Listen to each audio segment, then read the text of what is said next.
Takbir adalah lambang perbudakan. Takbir tidak diperintahkan oleh Islam. Berhubung dengan artikel di dalam Adil tanggal 21 Januari 1939 yang mengenai hal takbir, maka koresponden Antara telah memerlukan bertemu dengan Insinyur Soekarno untuk interview beliau. Beginilah jalannya percakapan korespondensi Antara dengan beliau. Korespondensi, perkabaran kami tempo hari yang mengenai diri Tuan dengan soal takbir telah dikomentari. Tentu Tuan telah membaca komentar itu. Sekarang kami bertanya kepada Tuan, apakah benar Tuan meninggalkan rapat umum Muhammadiyah itu sebagai protes daripada takbir? Insinyur Soekarno, benar, saya anggap takbir itu sebagai suatu simbol. Simbolnya perbudakan perempuan. Keyakinan saya ialah bahwa Islam tidak mewajibkan takbir itu. Islam memang tidak mau memperbudak perempuan. Sebaliknya Islam mau mengangkat derajat perempuan. Takbir adalah salah satu contoh dari hal yang tidak diperintahkan oleh Islam, tetapi diadakan oleh umat Islam. Tuan tentu sudah baca saya punya surat-surat Islam dari Ende. Siapa yang sudah baca itu, tentulah ia mengerti bagaimana visi saya tentang Islam. Saya menolak segala hukum agama yang tidak nyata diperintah oleh Allah dan Rasul. Korespondensi, tidakkah Islam melarang lelaki dan perempuan berpandangan satu sama lain?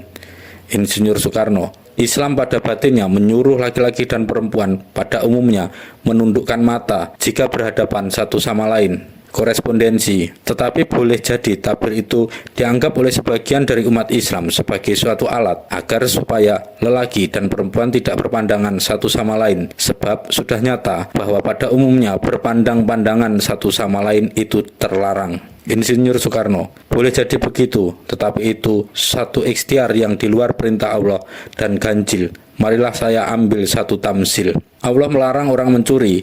Kenapa tidak semua rumah ditutup rapat saja agar orang tak bisa mencuri? Atau Allah melarang orang berdusta. Kenapa kita tidak menjahit saja mulut kita agar supaya kita tidak berdusta? Dan begitulah duduknya dengan pandang memandang antara lelaki dan perempuan. Dilarang pandang memandang bila tidak perlu, tetapi tidak diperintahkan bertakbir. Masing-masing orang harus menjaga hati dan matanya sendiri-sendiri. Korespondensi, bagaimana hendaknya Tuan menempatkan orang lelaki dan perempuan di tempat rapat? Insinyur Soekarno, dijarakkan saja antara laki dan perempuan sonder takbir, atau satu pihak ditempatkan di muka dan satu pihak di bagian belakang sebagai yang dicontohkan oleh Nabi. Saya anti pergaulan secara barat. Korespondensi, bukankah takbir itu telah menjadi alat bagi tiap-tiap rapat Muhammadiyah, terutama di Bengkulen? Tuan toh mengetahui hal itu dari dulu, dan mengapakah Tuan masuk Muhammadiyah?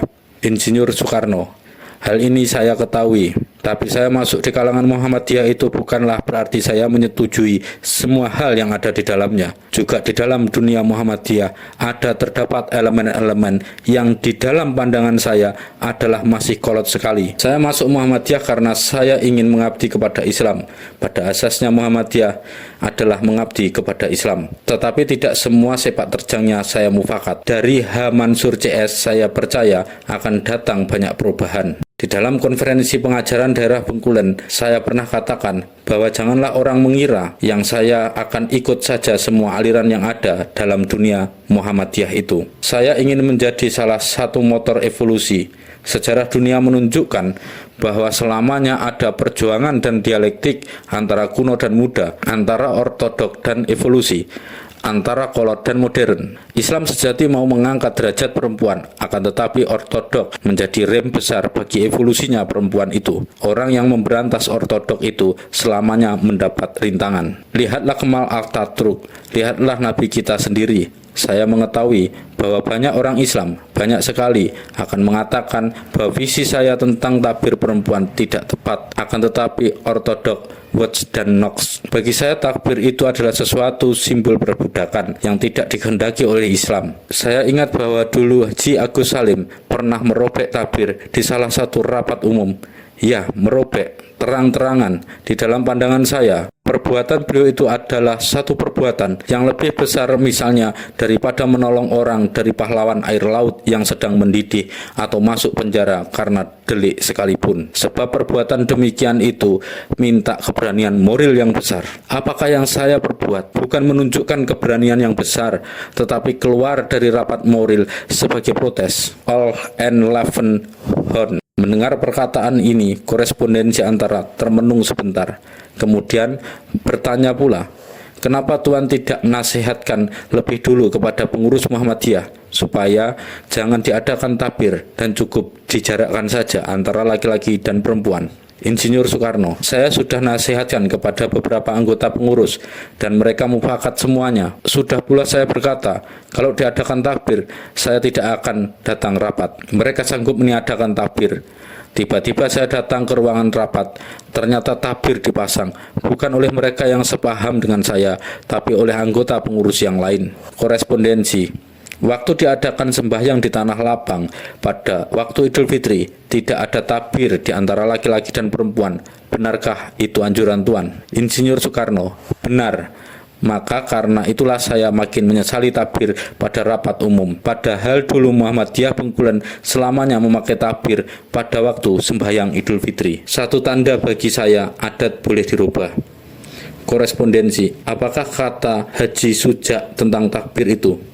Insinyur Soekarno, keesokan harinya Haji Sujak bersama dengan Tuan Semaun Bakri datang ke rumah saya.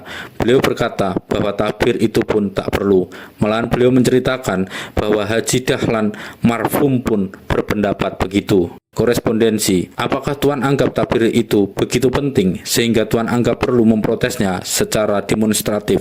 Demotif Van Hetbos Worden Watts. Insinyur Soekarno, saya tidak bos saja, saya tidak marah. Saya toh tidak bisa marah kepada sesuatu adat yang kolot, pun tidak marah kepada saudara-saudara yang berlainan paham dengan saya. Mereka tidak sengaja mau menghina kaum perempuan. Mereka ada merdeka di dalam keyakinan mereka, dan saya pun merdeka juga. Saya adalah murid dari Historic School Van Max. Hal takbir itu saya pandang historis pula. Zuiver on personik tampaknya seperti soal kecil, soal kain yang remeh, tapi pada hakikatnya soal maha besar dan maha penting. Soal yang mengenai segenap makscap Felix posisi kaum perempuan. Saya ulangi, takbir adalah simbol dari perbudakan kaum perempuan.